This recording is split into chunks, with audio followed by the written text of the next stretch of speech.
So, like much of American history, the history of the civil rights movement is often mistold. Large chunks of it are untold. And so what we want to do today is correct some of the errors, if there are any. But there's such a notion of thinking of history in a much bigger context. There's such a notion of the long civil rights movement. There's such a notion of the work that started way before Brown and the work that continues even up until this day. There's such a notion of understanding our place in history, that there was something and someone that came before us that paved the way, that there will be someone and something that comes behind us that we're building a future for, but also that we have to do our duty, our momentary duty during our living years, during our productive years. When I think about a continuum of your life, Mr. Boynton, I think about your origins. I think about your turning points, because I think there were more than one. And I also think about your legacy, which I think we should all celebrate. I'll give you a few bio points before we come in. Many of you know these already, but Mr. Boynton is a native of Selma. He's a graduate of Fisk University and Howard University School of Law. He's probably best known, of course, for the Boynton versus Virginia litigation, which has both historical and contemporary significance and salience. But he's also part of an amazing, incredible family, which I think we'll hear more about today. So, Mr. Boynton, as we get into your story, every good story has a beginning. And so let's talk about your beginning. We know you're a native of Selma, but tell us what it was like for you growing up in Selma.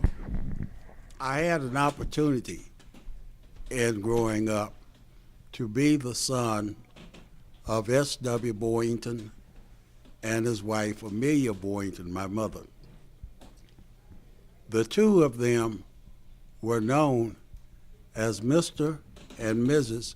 Civil Rights throughout the state of Alabama, for they had started working for black people to get the right to vote and other civil rights matters.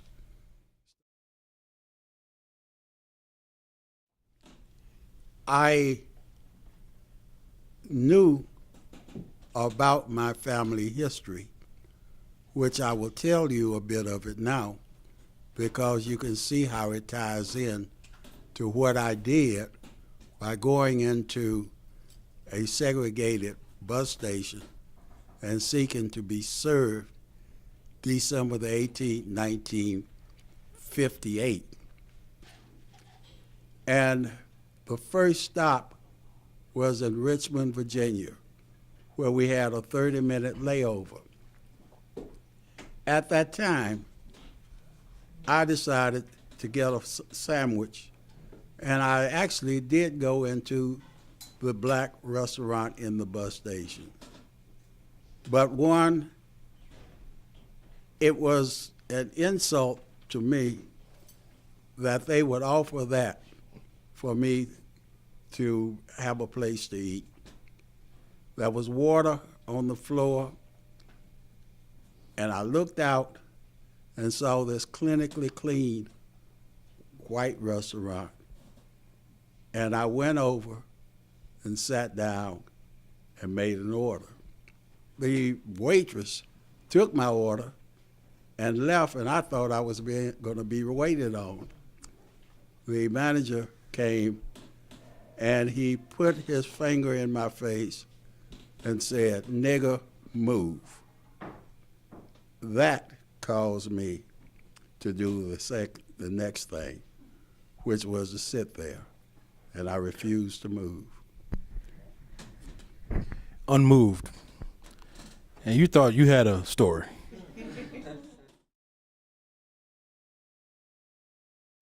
But, people have this nostalgia about the civil rights movement that, well, that's what everybody was doing. That's what the blacks were doing. We were organizing and marching. But, any real honest telling of history is that it wasn't that many people doing that. And in fact, it was dangerous business. It was scary business. And it sounds like your family has been involved in that dangerous business, taking chances, taking risks of life and liberty, not for their own benefit, but to take a stand and for the betterment of their people. So if you could just talk about what it meant for your parents to take the risk that they took, but then also the risk that you were taking at one of your early turning points in that bus station restaurant? Well, as it relates to my parents, one of the things that stands out is that they did not have much support from the blacks here in the city of Selma for their civil rights activity and a fight for black people to become registered voters. That was because of fear. But because my father and my mother were working with farmers in the county, they saw firsthand the condition and the results of racial hatred. And my father was also working for black sharecroppers to be able to buy land of their own and farm plots of land that they owned. So they had support, but it was from rural people. And my wife, who was involved in the march across the bridge, could tell you that the people who went across the bridge were a lot of people who claimed that they would across the bridge who didn't go. But it primarily was made up of young people and old people and retired people and retired people. Mrs. Boynton, let me turn to you because I know many people know a little bit about your work that continues up to this day, but tell us where you were in the days leading up to Bloody Sunday and the day of. So Bloody Sunday, Jose Williams, John Lewis, Ralph Brown, you don't hear those names. They was planning, and Reverend James Beverly, Jimmy Webb, you don't hear those names. All those people was in the movement. Stokey Carmichael, all of them was there. And all the schools turned out. Every school in the county. The state trooper was trying to stop them. But they got in the highway and marched on. First, we started at First Baptist. We stayed at First Baptist for about a month or two. And then they left First Baptist. You don't hear that. We went to Brown Chapel. That's where the march left from Brown Chapel. We had, what is his name? Jose Williams. We was his scout. What he did, got in his had an old big blue beard. And while he was driving, we supposed to be looking, see what did we see. We didn't see anything but state troopers across the bridge. He come back to the church. He reported everything was clear. Everybody got in, I think they was marching in threes, got in threes, went on downtown and went across the bridge. I was about about 7 rows back. I wasn't in the front. All of a sudden I saw all of this smoke. And I didn't know what it was because I never heard of no tear gas and heard people screaming and hollering. That was the most awful day. They was beating people, and especially the white guys. What was here? They was on horses, with the whips, just beating them. But where they had the horses at, why we didn't see them, they was up under the bridge and they was hiding back in the woody area. And when we run, and we got in this car. And we got in this car, we was trying to make it back to Brown Chapel Church. And we got down there by Clark's school. The men was on the horses. They made us get out the car. We had to get out. The guy left the car right in the street. And we run. This man had his billy stick back in his hand, and I never will forget it. This lady said, "Come on, my baby, come on, Miss Hobson." She dead now. And we run in her house. I was out of breath I just can't, it was just off, it was just awful. And when I got my breath back, went upstairs, looked out the window. That's when I saw the horses. They was trying to get up in the church. They was going up the steps. And that day, I never will forget, it was like the eclipse. It got dark. And I always said to myself, God was shading his children, taking care of his children. And they only didn't stay in the project area. They come all in the community. They went all out in East Selma, making people sitting on the porches. They had heard what was going on to get back in the houses.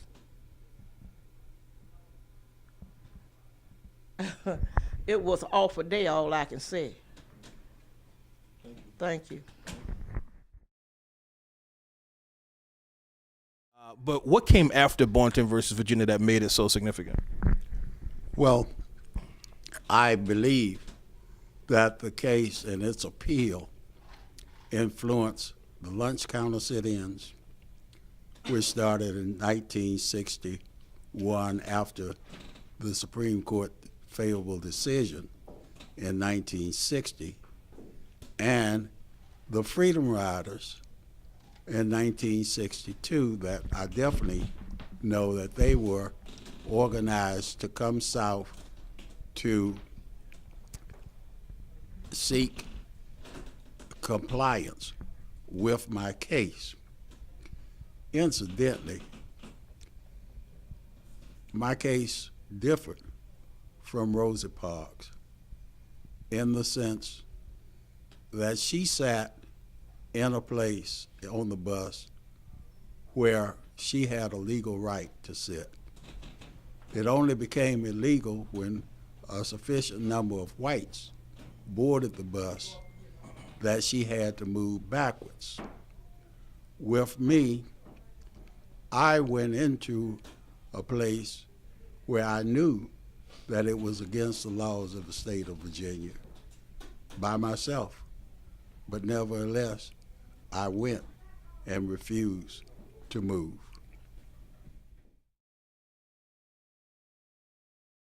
And, we all went to the jail and parked in front of the jail. And we have then walked into a death trap. For there stood the sheriff, the chief deputy outside the jail where we had parked, one black trustee with a gun, a shotgun, and across the street there were 13 white men who stood on the sidewalk. And I got out of the car wearing a white suit and shades and a stingy brim hat. And I walked up to the sheriff and gave him the bond. He said, "Bruce, I understand you were in my office cursing." Well, I knew it was time to be apologetic there, which I was, and said that I thought that it was only a conversation between men, and if it was offensive, I apologized. Then the sheriff said, "What? You were cursing in my office? Well, kill that SOB. Kill that SOB. And the chief deputy then pulled his gun, waved it around in my face. I used to smoke at the time, because when I quit smoking, I was smoking 3 packs a day.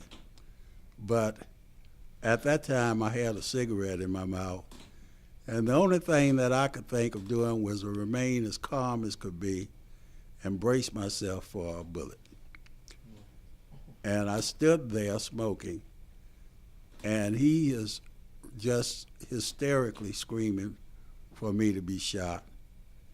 The chief deputy then put the gun back in his holster to my relief, and then he slapped the heck out of me.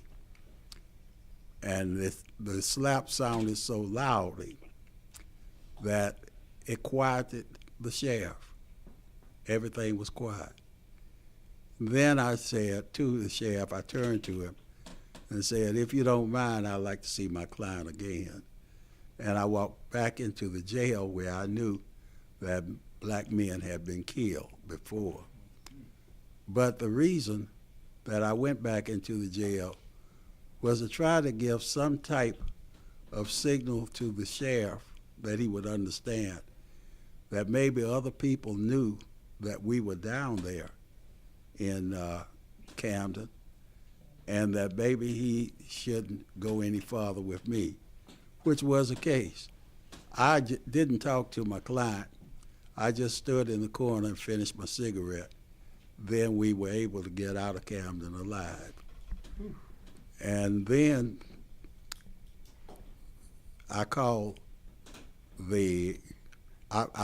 called quite a few of the black leaders here in Selma and told them what happened and asked them to go with me the next day because I felt duty bound to go back and get my client out of jail.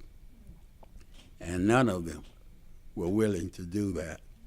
I called the governor, who had just taken office after Lurleen Wallace had died, and told him what happened, and told him that it was clear that the people down there wanted to kill me, and I wanted some protection from the state, and got none. I called the FBI and told them the same thing, and was told that they could send somebody to observe me. But that was it. Most of us in the room, if not everyone, has heard about an incident that you and I discussed in Philadelphia recently where two young black men who were just going about their business peacefully without causing any disturbance were arrested for refusing to leave, for trespassing, which was the same stated reason why you were arrested in that bus station restaurant in 1958, about almost 60 years earlier. And so the incidents are not exactly the same, but I asked you when we talked about whether you saw any parallels there, and what does it say to you about the notion of progress in terms of racial justice? The arrests in Philadelphia, in my case, are quite similar. You could say that things remain the same. And incidentally, they were not afforded the same opportunity that white customers who would constantly come into the store and not make any purchases. And as a matter of fact, I understand that there was one person who said that she would take her computer in and do her work at Starbucks. So the fact that they were singled out and arrested, just like I was, could only be like me because of my race and their race. And that shows that we have not progressed very far from where I was. Progress is not linear. Is that in the 70s, my mother and I were involved in, I think it was a 235, 234 housing program here in Selma, which was the low-income housing program that one could end up with a house based on his income and the number of people in his family. And what we were working on is we made an option to purchase land from Henry Brick Company here that had 30 acres of lakes. We were working to build some of the houses, most of the houses, around the lake. So that poor people did not necessarily have a house that was a poor person's house. We're talking about giving them a lakefront house. And it was a $5 million project, and we got the approval to build the first 28 homes. And while we were in the process of preparing for that construction, President Nixon froze the program. I was researching the law in reference to filing a lawsuit against President Nixon and his authority to freeze an act of Congress. For those, the one was a home ownership program, one was a rental program.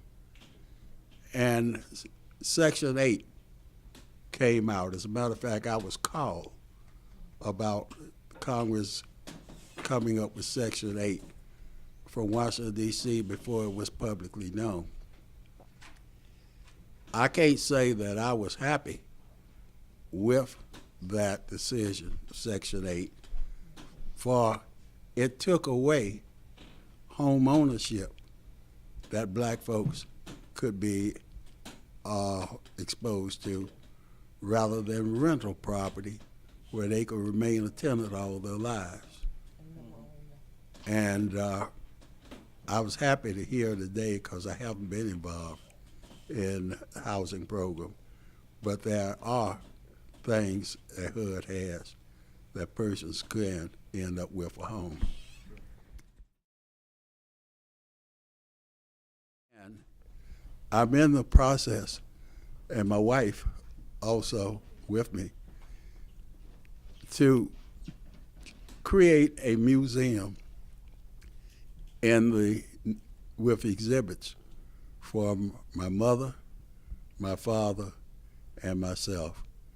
The only thing that I will close with is that I devote an awful lot of time, and in the museum will be devoted a lot to black history, because we are the only race that doesn't know our history.